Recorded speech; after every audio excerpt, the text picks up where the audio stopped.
What's up, everybody, and welcome back to Test Your Might, episode 100. We have made it, and we are also doing our Mighty Awards today. Yes, it is the third annual Mighty Awards, and so with me, I have the Mighty panel. You guys are always, you are with me every single year, so we have returning Sean. How you doing today, Sean? Doing great. Yeah? Just doing good. All right. Don't have a bit is what it is. That was a bit in of itself. Justin? Yeah, Justin, you're here? It is my second time on the Mighties that I can remember. And just like the second time, my fellow Shenaniman is here returning. Cicero, how are you? Yeah. I think Cicero was on the first one, too. So. I'm mighty. Ooh, yeah. Yes, I am. Not only am I amped for the mighties. All right. Well, first off, is it the mighty or is it the mighties? I think it's the Mighty Awards. I don't know. I've changed it every single year. Yeah. I thought it was something else. I thought it was. I thought it was the mighties. I kind of like the Mighty Awards after I made the logo. Awards? So we're doing that. Okay. Well, I mean, if the brand says mighty, then it's mighty. Yeah. It's a mighty award. I feel mighty for the Mighty Awards. Not only do I feel mighty for that, but I feel mighty for episode number 100. We hit triple digits, baby. Woo! There's nothing that can stop us. Nothing. Say hi to your mother for me. Say happy holidays to your mother for me. Say 100 episodes for your mother, to your mother for me. Do it. I'd like to reverse that. And Cicero, you say hi to your mother for me. I'm going to say hi to my mother for all of you. All right, Cicero's a little too excited. Let me rein it down just slightly. No, just slightly. It's still going to be ramped up. Digits. All right. Yes.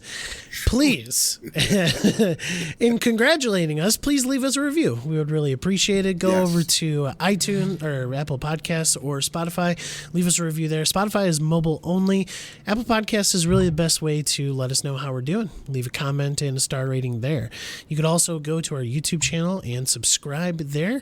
And you could also hit the like button and comment down below what your favorite game of the year was, or any of the other categories that we will be discussing later. A little bit of housekeeping. There is going to be a Goonies review that is going to come out this week sometime, I believe tomorrow. Never say die. Yeah. Here you go. This episode is not going to ever say die. So it's part of our favorite movie series, and I did tease a video that I want to still do for you guys that is... that I promised last week. I got the flu this past week, so I was not able to do anything. So I will get that to you later on this week. And then finally, we are going to be taking off a couple weeks for the holidays. So this is our very last episode of 2022, and we will see you. Our next Test Your Might episode will be, I'm getting the date right here. I'm vamping so I could get the date for you. Our next episode will be January 10th. Okay, January 10th will be our first episode of Test Your Might in 2023, episode 101. Episode IOI. Interactive. IOI. All right. Get Jelly back for that one. Palindrome. Okay, everybody, we are going to go really quick through what you have been playing, and then we'll get into our awards. Yeah, that's the word. Sean, reward us with what you have been playing. Whatever. All right. I've been playing Destiny 2. My entire life is going to be Destiny 2. I've been playing Marvel Snap. Yes. It's your fault. Your fault and one of my students' faults, but mostly you. It's not my fault. Me? Yeah, you. Yeah. Why me? Yeah. I don't know. You're just the one that talked to me about it. And It's I also spread Mike's the fault disease that since I then. play it too. So Yeah. Hey, I'm sorry. And then, it's Mike the was wave. definitely- It's the wave. And then I played some games that we're going to talk about later. Actually, no, I'm probably not going to be talking about Pokemon later. I played Pokemon. I beat it. It was... I was nuzlocking it. It was rough. I cheated towards the end because I was trying to finish it, at least the main story, by tonight. And then I played a little bit of Warhammer Darktide. I really wanted to play it, but it's like a play with other people game that doesn't really have it much else from what I've going for it from what a little bit I played, and I don't have any people to play with, so I'm probably not gonna play that anymore. Okay then. Yeah. Sad story. Sorry, Warhammer Darktide. Ending on a downer. Cicero, sports ball? Yes, I've been playing some sports ball. There's the sports ball football tackle edition, sports ball home run edition, baseball, MLB The Show, sports ball slam it in the net edition with a stick, that's hockey. So I've been playing all of those games. They've been great. I've also been playing Vampire Survivor. That's pretty cool. I'm playing Marvel Snap because that's snapping. This is Marvel Snap Week. I'm also playing Call of Duty. Call of Duty is really great. That Warzone 2.0 DMZ, they've got a raid. I wanted to do the raid today. I didn't have a chance to, but I have watched videos on it. It's really, really something. And I added a new game to the repertoire. It's perhaps foreshadowing a little a game that I'll be talking about later on tonight, and that game is High on Life. Okay. All right then. Liking it so far? Yeah, so I was very, very excited for this game when I saw it initially revealed. And, so I will say that, let's just say this much, panel, you know what the categories are for this year's, Mighty Awards. And I am saying that I may be talking about it later on today. So right. whether or not I like it has something to do with where we'll be later on. Sounds good. Justin, what have you been playing? Also been playing some Modern Warfare 2. I did get a chance to try the raids. Or the raid. Cicero, it is something. It is hard. It is hard. Yeah. If you watch a breakdown of that raid, you better have a pen and paper ready to take notes because you're going to go through a few sheets of paper before you get to the end of that raid. But it's fun. It's fun for sure as long as you got a crew. Vampire Survivors came out with some DLC for Xbox and Steam. That's done. 100%ed. Finished. So I picked up Vampire Survivors on mobile to give it a shot because it was announced during the awards, actual awards. So I'm trying to see the similarities and see if it's a good port, if it's a good version. It's a lot different. It's the same gameplay, but controlling wise is where it struggles. You get some input lag.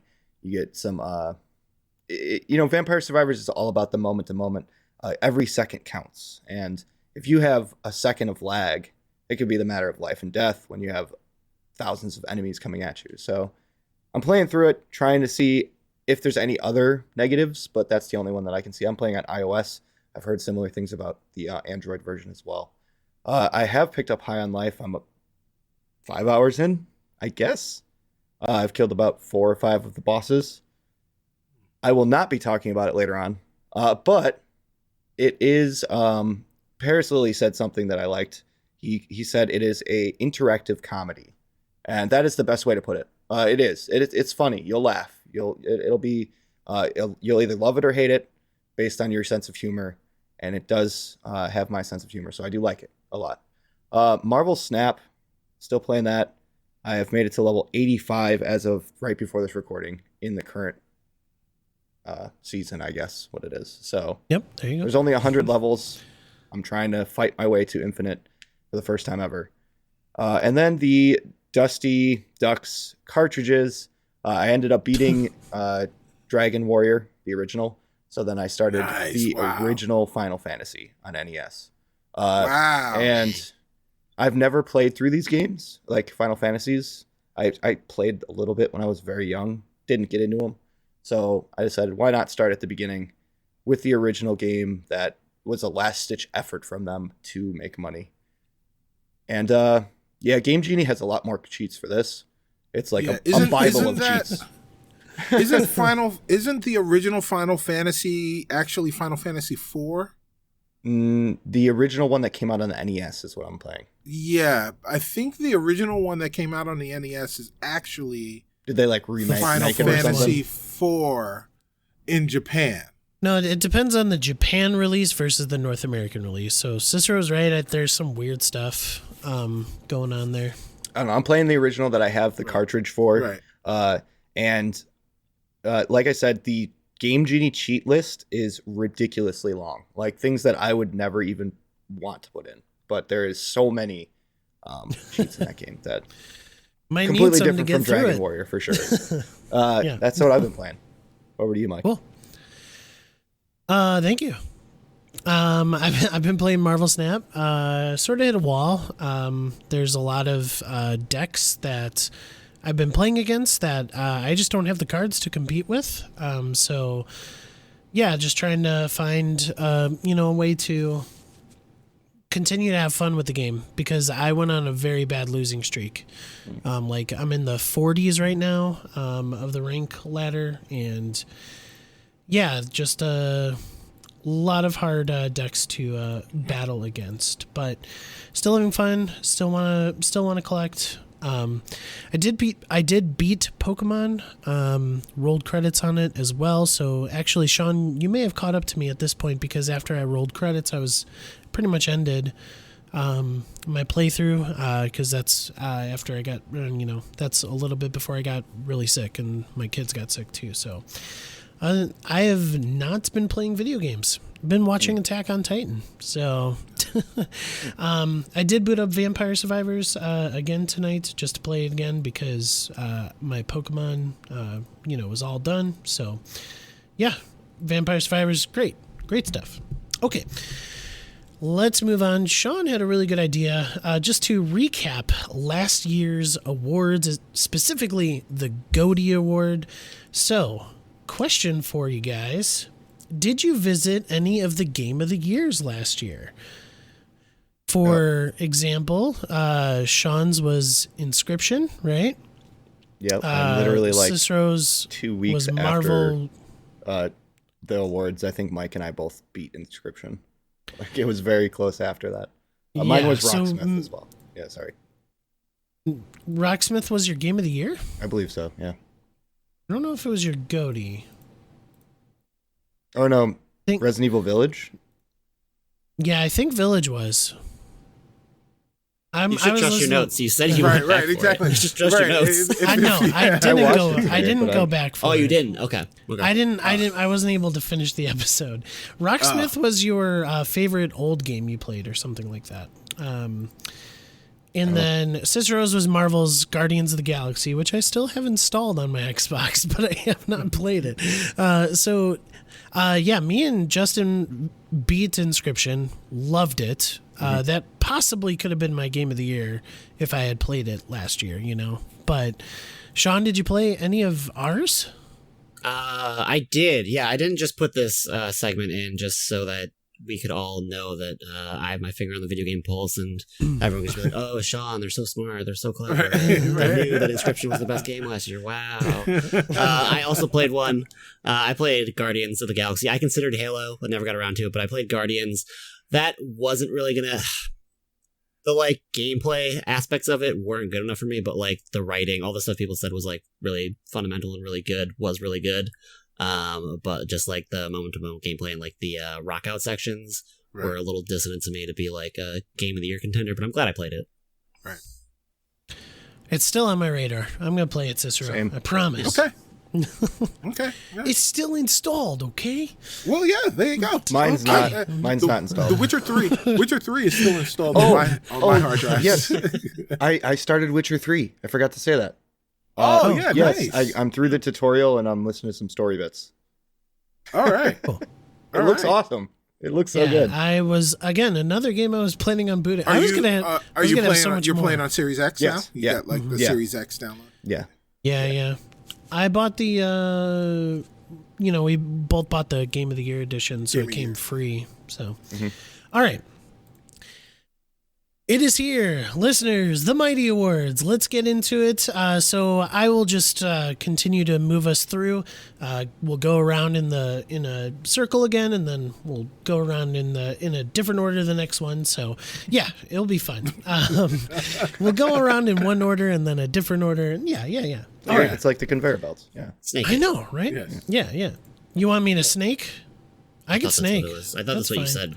It's going to be, I'll do whatever I want. Sean, you are first. Our first Mighty Award goes to the best soundtrack. Now, a little bit of stipulations just to let you listeners remind you of and let you guys know if you're new to the Mighty Awards.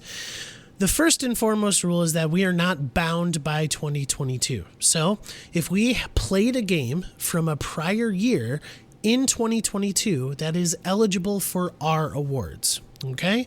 So if we played a game from 2018, we could still mention it here today. And also, all of us are choosing one game for each category. This is not a compiled list of all of our favorite soundtracks, Game of the Year, stuff like that. Okay? So those are the two rules that we have. Sean, your best soundtrack of the year. Your favorite. Yeah. I think for tonight, I'm trying to, if I had a 2022 contender that was like, if it was a mix between an old and a new, I'm going to try to stick to 2022. And for this one, it's going to be Splatoon 3. Mm-hmm. That game is like entirely on like vibes. Well, it's not entirely on vibes. It's got good gameplay too, but like a lot of it is the aesthetics, and the music is a key part of that. It always has been. And I just think, especially the battle music, but lobby music is good too, but battle music is phenomenal. I want to definitely try Splatoon 3, but with my background in traditional first-person shooters, I just don't know how it would, translate to that. I mean, as long as you've been playing shooters that still were like zone control is somewhat important. Like, not zone control is the wrong thing, but like having map awareness and like controlling areas of the map. Like Splatoon, you'll be able to go to it still, I think. Okay. Definitely want to try it, but Nintendo doesn't discount games. So, Cicero, you are next. Your best soundtrack of the year. The best soundtrack of a game that I played this year is mostly original, but heavily inspired by the source material, and that's what made it great. And that is Teenage Mutant Ninja Turtles: Shredder's Revenge. This game was awesome. The soundtrack was amazing, and also it had my boy Mega Ran on it. So, shout out to Mega Ran. There you go. Justin, your best soundtrack of the year. If you didn't know, my favorite band is Metallica. Always has been, always will be. So when I heard about a game that was rhythm-based coming out and had metal music, I fell in love. That's going to be Metal Hellsinger. Point and shoot and stay on beat with hard metal. It is my jam and always will be. Man, what a very cool mechanic that game has, where it was like, when you fill up the meter and you get more instruments, and then you finally get more vocals. Like, I thought that was such a cool mechanic. Sean, you beat Metal Hellsinger as well. Did you enjoy that? I did. I enjoyed it a lot. I think I'm mixed on on like that aspect of it.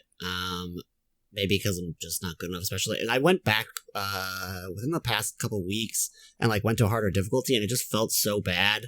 Like, because I missed and like I wasn't getting a lot of the songs because I was just being bad. And I don't like, it is a cool reward, and like when you're at 16, when you're at max combo, it feels amazing. But I think like it just feels, it's weird how punishing it feels to lose the instruments when you do lose them. But I like that game too, and I thought the soundtrack was really good. No. And you're not a huge metalhead, so that's what's cool about it. Okay. Cicero stole my thunder. TMNT Shredder's Revenge is the best soundtrack of the year. IMO. Including my additional track on, because I feel like a lot of our experience with the soundtrack was us yelling. Right. The remix version that you guys had in your own me and Sean played this completely cooperative, and that's awesome. On the couch? No. Sadly. No, on their own it would have been couches. fun, but Right. no, but it was an awesome experience, except for those glider ones when you're on a vehicle. I hate Right. those missions. Anyway, all right. Best soundtrack. Sean's going with Splatoon 3, me and Cicero with Shredder's Revenge, and Justin goes with Metal Hellsinger. Okay, best older game you played. Cicero, we go your way first. What is the best older game that you played? So this year I got a PS5 early in the year, and one of the first games that I played on it was a PS4 game that was updated for the PS5, and that was Ghost of Tsushima, and that is the best older game that I played this year. Ghost of Tsushima is incredible. What Sony is able to do with their single player experiences that are exclusives is just, the freedom that they give their teams to really dive deep and allow players to immerse themselves in whatever the world and the environment is that they're developing for and in is just remarkable, and Ghost of Tsushima is no exception. Just an incredible game. I'm so excited to play that game when I get my PS5. Oh, man. Anyway, Justin, best older game you played? So I'm going to shout out Sean again. I would have probably put this somewhere on the Game Awards of the Mighties last year. That's going to be Inscription. I enjoyed it thoroughly all the way to the end, and I just kept playing and building decks. And when you think it's the end, it's not. And you just keep going deeper into this amazing creation, for sure. Inscription I never would have played without Sean's recommendation. So there it is. Inscription is fantastic. And Casey's Mod, I don't know. Have you tried Casey's Mod yet? Yeah. Justin? Yeah. Casey's Mod, definitely download it. It's really fun. Makes it like a Slay of the Spire like, where you're just continually playing a ladder of enemies. My best older game that I played is God of War 2018.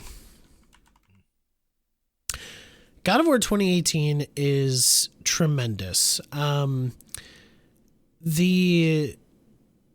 The moment-to-moment combat I really enjoyed. The story is top-notch. Mm-hmm. It also has one of the best moments in video game history for me, and that I will withhold because it's very spoiler heavy. And so, yeah, God of War 2018 was beautiful. It was brilliant. I played it on a base PS4. It still looked amazing. It still played great. Wait until you get to play it on a PS5. Well, I got to get one first, and who knows Or when PC. that's going to happen. Right. Or a PC, yeah. Or a PS4 Pro. I would need to get all of those that you guys are suggesting. Set That's up a the lot conveyor of belt. money. Yeah. Well, Consult the conveyor belt. Okay. Sean, your best older game that you played? Old? Or like last year old? Well, mine was last year, and True. Ghost of Tsushima was kind of last year. Yeah. Ghost of It's true. Tsushima You know what? was- Gonna go last year. I shouted Alright. this out, saying it would have made my last year if I'd played it. Again, I was super smart last year, because my game of the year this year is Before Your Eyes, which I played this afternoon because Nice. I've had it since then. I've had it downloaded, but I didn't trust that my laptop would run it well, especially with the camera being weird, as you know, y'all have experienced. So I finally pulled out like a really crappy video camera I got from my parents again months ago, but I finally like plugged it in today. And that game is beautiful, and it's doing like all you do. It's like you're reliving your life as somebody. And the whole mechanic is that you are like there's a video camera watching you, and whenever you blink, mechanics happen. Usually it's like a skip forward in time, but like other things happen too, with closing your eyes and blinking. And I wish I remember the other game. There was another. It reminds me a lot of this other game that I loved a couple years ago. That was about like erasing things, and like it was surprising the things they could like make that mechanic do and add to it. And the same thing with this blinking thing. But this one is shorter and sweeter. I'm just so happy I played it. Like literally anyone that has like a video camera and is comfortable like doing that with a video game, I would recommend it to 100%. So before your eyes, did he spoil the game of the year? Because you can. We'll see. But that is Sean's best older game he played. There we go. Okay. Sean goes with Before Your Eyes. Cicero goes with Ghost of Tsushima. Justin with Inscription, and me, God of War 2018. All right, moving on over to best multiplayer game. Justin, your go at it. So I'm going to give an honorable mention to Modern Warfare 2 because it really brought me back to multiplayer at its finest. You know, like old Halo days. That's what it did for me. And I want to just let them know that they did a great job over at Activision Infinity Ward. They know what they're doing right now with that game. But nonetheless, my best multiplayer game goes to Grounded. I feel like this game, when done with a group or done with a friend, it can really highlight the moments of just pure bliss and pure like feelings of great. I can't think of the word, but feelings of greatness that come from video games in general. Working together to build, working together to conquer bosses and fight the world that's coming at you with a little Honey, I Shrunk the Kids elements thrown in. It's definitely something. I cannot wait for more DLC. I cannot wait for a second game itself. Obsidian did firework with this game, and it looks phenomenal running on the Series X. Grounded. Oh man, it is a good experience. I wish I could get into it a little bit more, but I did not.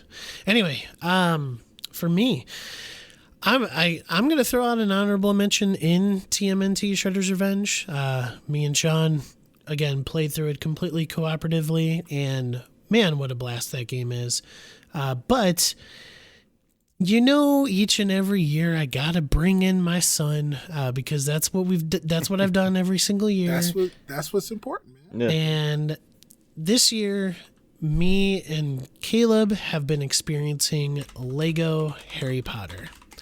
And I am loving Lego Harry Potter with my son. Give it a try. He actually understands. You know, like how to play now, and it's just really cool that like I don't really have to instruct him to do things. He's, you know, caught on. I should hope so. We're almost done with the 6th movie, so we're almost done with all of the Harry Potter Lego games. So yeah, such a wonderful experience to play with him. And also the Series X does this thing called Auto HDR, and the Auto HDR on the second Lego Harry Potter game, years 5 through 7, it looks incredible. Mm-hmm. It looks awesome. Yeah, so awesome. Sean, best multiplayer game. Did you go to Hagrid's hut yet and see the Griswolds, or no? Yes. Okay. Yeah, they said cool. hi, and that they're still on vacation. Okay, cool. All right, Sean. Okay. Sorry for interrupting. Sean, best multiplayer game. Yeah. I remember the erasing games they found. That's relevant to best multiplayer game because best multiplayer game for me is Destiny 2. Yeah, I mean they just did a good job with making like the dungeons and the raids this year pretty good. It's my first year following it, I guess, but it worked for me entirely, and we had good times with both my real life friends and with random people from a podcast Discord. Love me some Destiny 2. There you go. You've heard Sean say it once. He said it again. Destiny 2. All right, Cicero, best multiplayer game of all time. No, I'm just kidding. Just this year. Yeah, Sean's not the only person to say Destiny 2. They're going crazy with the Destiny 2 talk, and it really scares me that I can like jump back in because I'm not going to do it. I'm not going to do it. Shame on you, Sean. I mean, I'll tell you don't. Right. So, honorable mention as has been done before already, Call of Duty, Modern Warfare 2 2022 edition. Not the whatever edition. Yeah. Actually, I just saw a Facebook memory post from, I want to say 2012 or 2009 or some time long in the past of me talking about playing Call of Duty Modern Warfare 2. Wow. Yeah. You're old. So everything old is new again. And Call of Duty Modern Warfare 2 really brings back the positive versions of nostalgia from playing multiplayer games. So I'd be remiss if I didn't have an honorable mention for that game. But my favorite game, my favorite multiplayer game of the year is NHL 23, the Chell mode, the college or whatever Chell stands for, hockey, E-League, something, whatever. But the fact that you can play with your friends is, so in 2K, they have essentially the park where you can play pickup basketball and you can play in leagues with your friends. And in football now, you can play with multiple people playing Madden. And in FIFA, you can play multiple people in leagues and stuff. But it probably integrates similarly in FIFA, but in NHL, it is so good. You and generally 4 other friends, because you're not going to get 6 people together because nobody wants to play as the goalie. But getting four friends together and forming a team, and you guys being able to jump in and just play games in a league that still, that makes sense. Doing that, a couple of hours every few days in a week is fantastic. Just being able to get with your friends and doing that for a little bit has been an absolute joy. And the game is actually really good. It's super good. It's challenging, but it's very responsive. It's a great game, and it's even that much better with your friends. Everything's better with your friends, right? Yeah. Mm-hmm. Agreed. All right. Best multiplayer. Sean goes with Destiny 2, Cicero, NHL 23, Grounded for Justin, and Lego Harry Potter for myself. You guys, best indie game. We love our indie darlings here. And hey, we are not going to be biased, and it could be in our Game of the Years. Best indie game here. I'll go first. I'm going to go with Vampire Survivors in this. I think that it is a wonderful game. It is, again, it's one of those things where it is very accessible and easy to pick up, easy to understand. And so, yeah, Vampire Survivors, best indie game. Oh, sorry, I'm the host. Sean, you're next. Guys, I have the flu still a little bit. So. I love it. Fine. This is my flu game. Yeah. I love having this category here because threes. it's just an extra. Hey, Sean, pick one of the 18 games that fit this category for this year. This one I'm gonna choose a shout out. Citizen Sleeper. It was the year of narrative games, and Citizen Sleeper was in the top 3 of that for sure. I think across people that pay attention to that sort of stuff. For the indie side, and Citizen Sleeper was the one that hit best for me. It's the cyberpunk one that is less flowery than the Norco, which I think a lot of people would probably put above this. But I think the mixture of having the place dice mechanic, worker placement mechanic with the writing that just hits the style I love, and the various endings that you can get, and just the whole theme of finding where is your place in the universe. Just worked so well for me. So Citizen Sleeper, best indie game for me this year. All right, Citizen Sleeper. I tried it on recommendation from Brian, friend of the show, and I uninstalled it. So there was just too much reading for me, and not to say that I wouldn't stuck through it, but I don't know, maybe later on in life. Cicero, your best indie game of this year. This game was a birthday present to me because it released on my birthday, March 16th. And this game, it released on Mike's mother's birthday. But still March 16th.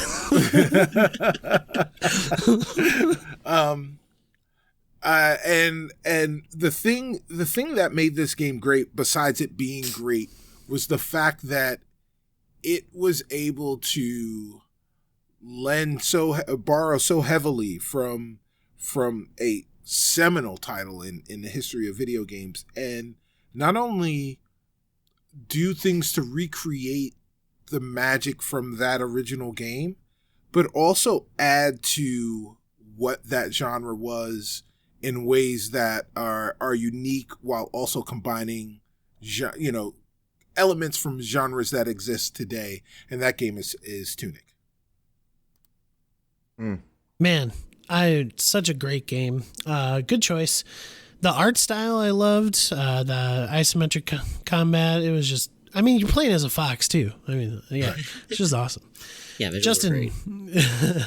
So I want to give a shout out to Sean's pick, Citizen Sleeper, because you are able to feed a stray in it, and that alludes to my game that was an indie, and that is Stray.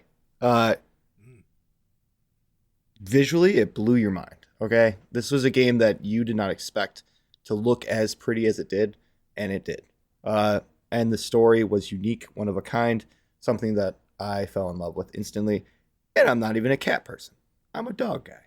So, it's a thing. It was a craze when it came out, and I feel like it deserved the 2 awards that it did get, I believe, at the actual awards, and this one as well. For this year, Stray takes the lead in my indie game. All right. Stray from Justin, Tunic from Cicero, Citizen Sleeper from Sean, and Vampire Survivors from me. Okay, that was our best indie games. We are moving on to best game that brought you the most joy.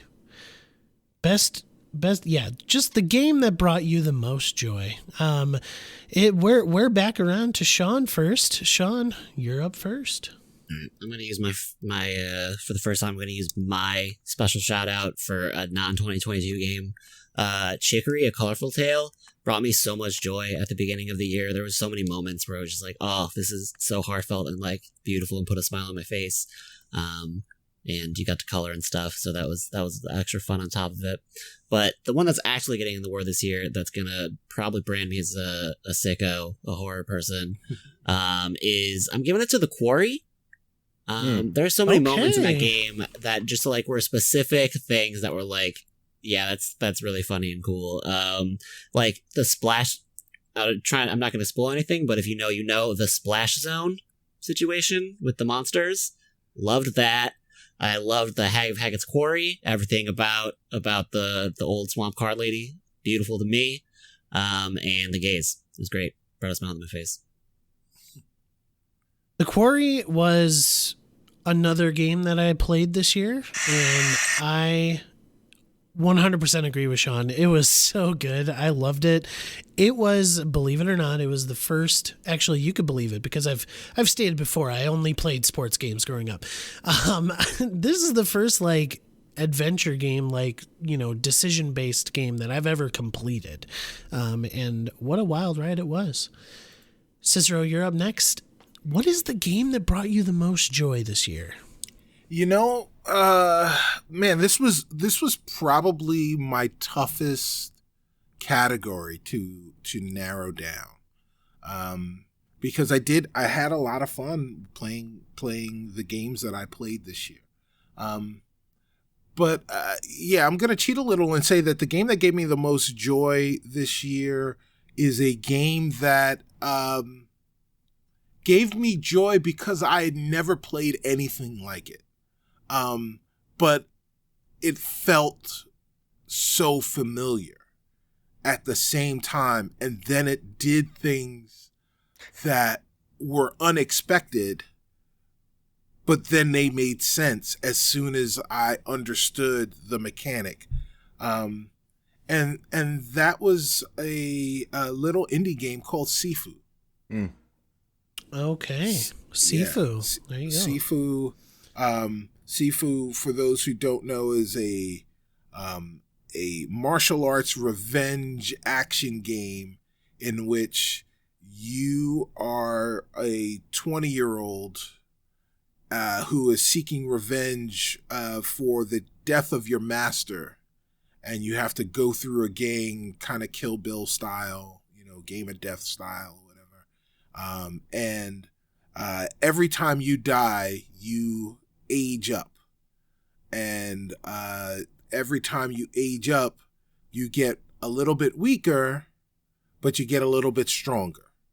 And then once you hit 70, you die completely. So being able, you know, so part of the challenge is completing the game, but then the other part of the challenge is trying to complete the game at the youngest age that you can possibly be. Did you ever complete it? Yeah. I mean, I've beaten it, but I never like, you know, I never 20? beat it at 20. Right. Yeah. Okay. But yeah, oh man, what a super duper fantastic game. You know what's going to bring me joy? All the backlog that I will have when I get my PS5. Justin, game that brought you the most joy this year, please. God, this was, Cicero said it best, this was probably the hardest category for me to pick for. But nonetheless, I will have to decide. And maybe this will give you a little clue into what I decided upon. We can't hear it. No? Nothing. Yeah, we heard nothing. Well, you know what? It gave us no clue. The point of the shenanigan is to enjoy the content. Right. And there was no content to enjoy. We didn't hear it. the content went like... The content was in your brain. The content went ding, ding, Yes. ding. Yes. Power Wash Simulator is my game that gave me the most joy this year. Sorry for the what is it called when the word where you like the suspense. I brought too much suspense for my reward with the fake sound effect. Sorry. The sound effects were the friends you made along the way. Ding. Oh my gosh. Watch out for those gnomes. All right, cool. I am the complete opposite of you two. This was the easiest category that I have to choose from, and that is Pokemon Violet. You guys, I've said it here. I've said it here once, and I will say it again. If I could go back in time and tell my 8-year-old self that I would be playing open world Pokemon, I would be freaking out. And so, yeah, it brought me the most joy. I absolutely loved Pokemon Violet. It is a broken game. Yeah, it is broken. But ultimately, I didn't run into a lot of bugs that a lot of people experienced. I only had like one crash or so. And that happens with a lot of games that are not overly buggy, So, I mean, yeah, the frame rate, it was rough in a lot of areas. Yeah, I was inside a Gyarados while battling it, and I caught it throwing the Pokeball forward, but it went backwards, and then it caught it forwards, and then it turned backwards. Yeah, there were a lot of things happening, but overall, it was open world Pokemon, and it brought me the most joy this year. I loved it to bits. So, game that brought you the most joy: Sean, the Quarry, Cicero, Sifu, Justin, Power Wash Simulator, and me, Pokemon Violet. We go back to Cicero. We do this every single year, listeners, if you're new to the Mighty Awards, and we make up an award. It is just an award that we are allowed to choose the topic and choose the winner. And so, Cicero, first, please announce your award, your made-up award, and then explain with the game of choice. So what's funny about my made-up award is that, Mike, I think you've got a game that could legitimately win it. And that made-up award is most fun broken game of the year. Okay.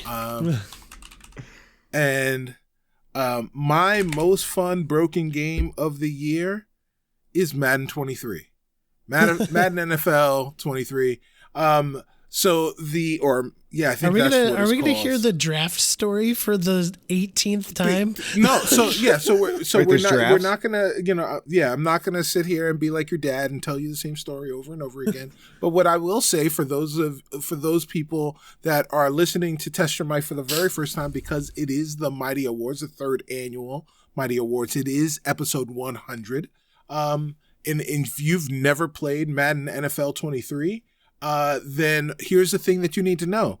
On the field, it is inarguably the best version of the NFL simulation in years, maybe even ever. However, the features in the game, one of the things that they touted, the return to the franchise mode and adding features to the gameplay outside of actually playing on the field, was completely broken and has been for the longest time, and still in parts is broken as we are approaching 2 weeks left to go in the regular season of the NFL, and the game released in week 2 of the preseason, maybe week 1 of the NFL preseason back in August. So it's still fun to play, but it is broken. Madden NFL. Done broken. I follow some of the Ultimate Team stuff with a couple of YouTubers, and for a while there, they weren't even getting their like season rewards. Yep. And even one of the greatest competitive Madden players of all time in Problem literally quit the game because Madden was not giving them season awards and stuff like that. So yeah, it's a broken game, but I will vouch for Cicero. The on-field gameplay, the moment-to-moment gameplay of Madden 23 is some of the best that I have played in years. And so yeah, it's a broken game. That's fun. All right, Justin, your made-up award and then said game. My award is as follows. The game I lost the most sleep to, and couldn't stop playing when I should be asleep before working in the morning, but kept the same mentality of just one more run or one more play, goes to Vampire Survivors. So, Oh, all right. I was literally trying to type it out, listeners, in the document. So the peek behind the curtain, we have a document that is updated in real time. So Mike is updating in real time the Google Doc with the category names and the game. So that was what we were watching as Justin was reporting it. It's You just started backing incredible. up like 2 sentences in. Yes. Yes. It was. No, I stopped. That's Justin's copy and paste that you're seeing there. Yeah. I was going to see how long you would go before. So again, the game I lost the most sleep to, and couldn't stop playing when I should be asleep before working in the morning, but kept the same mentality of just one more run or one more play. Goes to Vampire Survivors. Nice. All right, I totally understand that sort of dopamine hit that you get from a run of Vampire Survivors. It really does hit you. There's a lot of contenders this year for that one, to be honest. Yeah. Yep. I mean, Marvel Snap. Let's just call it out. Marvel Snap. I go to sleep. One more game. One more game. All right. Whatever. I let my legs go numb. I go until I Sounds like a lose, toilet and game. then I get out. And that's the end of that cushion episode story. 100. Mike, what is your bidet? made-up award? I'll have a good bidet. Game Yes, that made have a good bidet. my legs fall asleep the most is... No, actually, hope you guys find this funny, because I thought it was funny.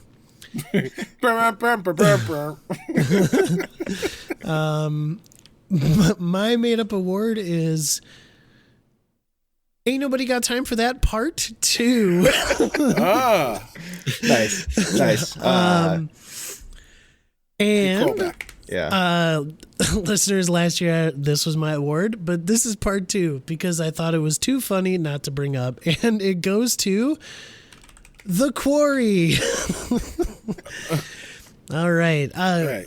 What happens in The Quarry is that when It stays in the quarry. yeah. Bodies and all. when one of your character dies, it does give you an option to save them. And so you have 3 lives throughout your playthrough, and you can use one of those lives to save the character that just died. Well, I was on a perfect run. Everybody was surviving. Nobody was dying. I was like, okay, I'm trying to save everybody. And so this one guy, he died, and I went to go save him. And the game prompts you, thankfully, before, actually going through the life, because it prompts you because I was dang near going to go back 2 levels to save this guy. Ain't nobody got time for that. That would have been an extra 5 hours. I just would not have done it. Ain't nobody got time for that, So Part 2. That's part 2. Part 2. All right. All right. Sean, your one made up award. Yeah. Mine for this year is going to be the mightiest rhetorical question. And this one has the one question, but it also has just a bajillion. And that is immortality. The obvious one is what is immortality, which it goes deep into. It also goes into, what is art? Are video games art? When is the game over? And did you separate but related? Did you actually see everything you needed to see to understand it? And for me, that was almost a no. Wow. I played it. I really liked it. I had some issues with the control scheme, but that's because I was playing on different control types going through. I think controller is the one you should do, for just game feel reasons and what the real life device feels like. So I've heard, but relevant, after I finished it, a couple months later, Jacob Geller put out a video talking, going over, and I was like, I love Jacob Geller. I love this game. Definitely want to hear him talk about it. And the whole video revolves around a scene I never even saw that changes the entire story of the game. Wow. Not Yeah. significantly, but like emotionally very significantly. That like blew my mind, and I was crying through his video. So watch that too. But but I love this game. Will watching the video spoil anything? Yeah, absolutely, 100%. 100%. Okay. But it might be worth it. I mean, if you don't want to play it anyway, watching the video might be worth it anyway. But yeah, I think it's wild what that game did, and how like there were two separate moments where I was like, I kept playing it even though like I'd hit like what could have been an end game, and I still almost missed something that like would have made me love the game more. But Wow. All right, the mightiest rhetorical question goes to Immortality from Sean. Cicero, the most fun broken game goes to Madden 23. Justin, the game I lost the most sleep to, and couldn't stop playing, when I should be asleep before working in the morning, but kept that same mentality of just one more run or one more play, goes to Vampire Survivors. And Mike, ain't nobody got time for that, part 2 goes to The Quarry. Gentlemen, curveball, think fast, really quick, on your feet. We sometimes talk about extracurriculars on Test Your Might. Sean, favorite movie of this year? That's too hard. That's so hard. You can't do this to me. Cicero, favorite movie of this year? Yeah, I'm gonna go Black Panther 2. Justin, favorite movie of this year? Out of all the movies I've seen this year, it's so difficult, Sean. I understand your pain. I'm gonna go with Black Phone. I think I'm gonna go with Black Phone. Okay. Yeah. All right. Sean is looking through his notes. No, I got one. Okay. It's RRR. That movie was so fun. Oh man, its politics really got me in the end of like, ooh. But it's the best superhero movie I've ever seen in my life. Really? All right. Okay. Yes. All right. Mine's The Batman. One of the best superhero movies I've ever seen. I didn't even think about Terrifier. I'm upset. You could change Yeah. it. You could change it. Yep, Terrifier 2. I'm changing All it. right, Sorry. Rewriting I history. can't be expected to remember things, Mike. Okay. Yeah. Okay. Sorry, I was just throwing unacceptable, a curveball. Mike. Anyway, Thank you. Cicero, you're it's the host now. time. No, he's not. Exactly. Game of the year. And again, just listeners, if we've played a game that was outside of this year, it could go into this category still. We are not bound by 2022. Okay, I started with Cicero on that last one. So, Justin, you're up first. What is your game of the year? Difficult choice. Always is. Honorable mention to Martha is Dead. That is one of my high points of the year. But nonetheless, again, it goes to Tunic. I'm sorry. Tunic set a bar. Why are you nostalgia. apologizing? It set a bar of nostalgia that I was missing. Something that I've treaded on before and was missing from my life currently. And it never stopped giving more. So, Tunic is it. And it also got Well, shafted. So, you know. at the Real Game Awards, yes, in my opinion. I These are just the real think Game we got to get rid of this Real Game Awards BS. Like, I'm a part of this show. This is a real one to me. Oh, You know? okay. This is I mean, I don't know the how real you Game guys feel, but like, Awards. I'm here. This I'm is- legitimizing it. Okay. Whoa. Yeah, Mike. Whoa. Jeez. These You gotta awards are mighty. Exactly, they're mighty. You can't talk yourself down like that. Yeah. All right, Mighty, all right. yeah. We've got awards that cost like $50 to engrave a trophy with because of all the words. And then Yeah. Right. All right. So Cicero, I don't think that I didn't catch your eyes when I said Vampire Survivors for the best indie game, because I saw you say it. I saw you. And that's because I decided to give Vampire Survivors its due in the indie category, because Justin is right. The game of the year is Tunic, and it is my game of the year.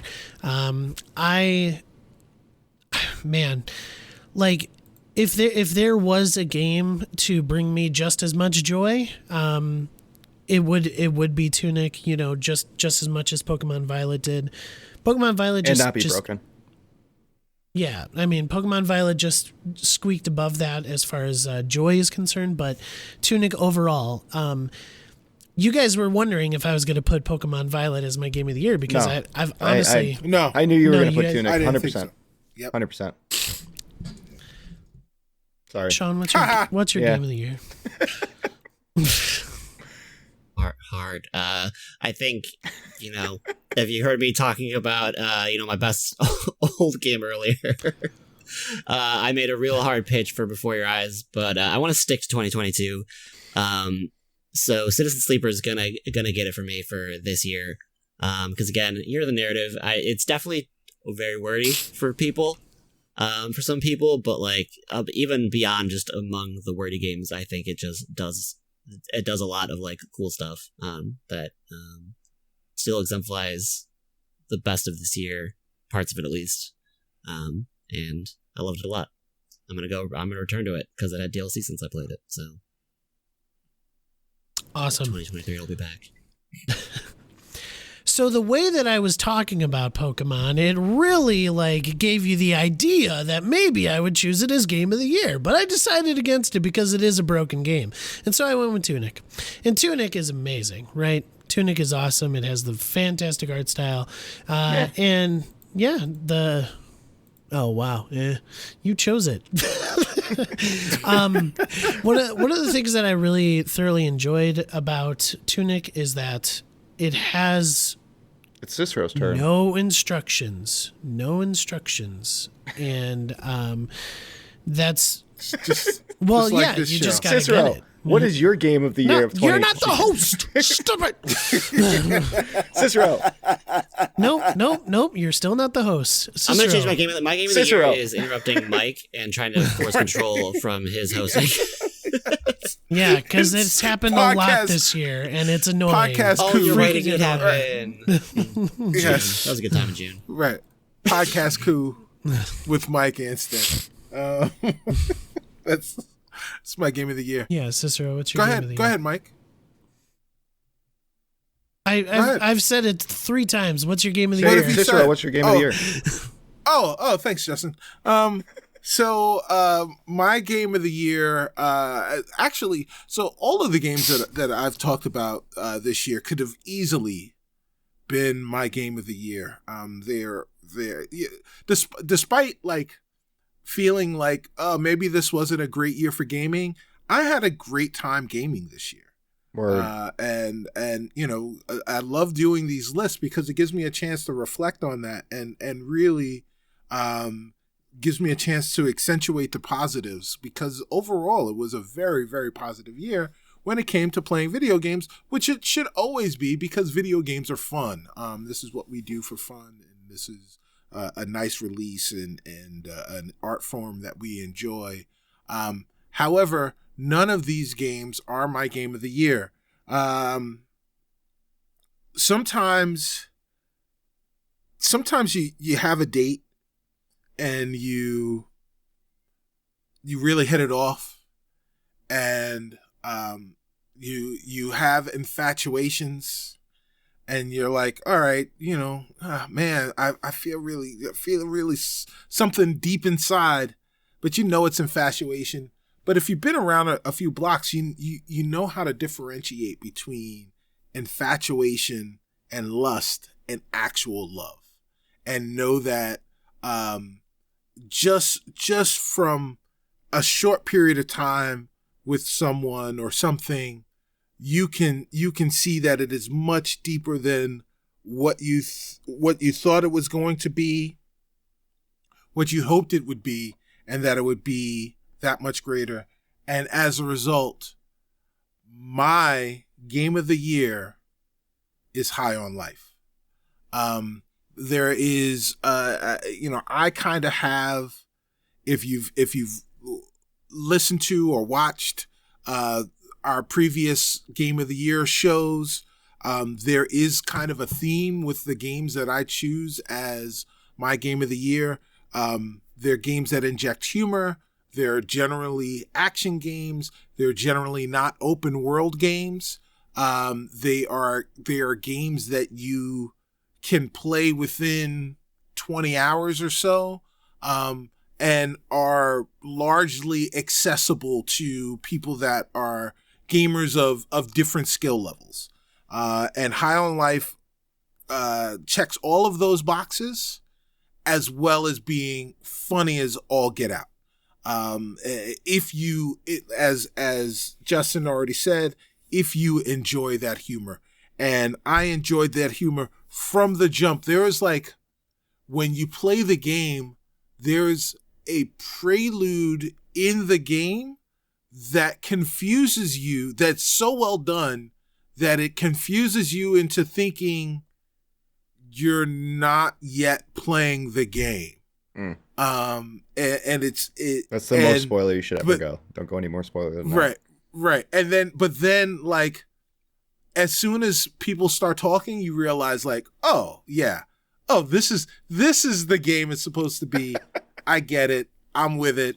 And 100%. If you're a fan of Rick and Morty, if you're a fan of Family Guy, if you're a fan of that type of adult style animated humor, this game is going to be right up your alley. Mm-hmm.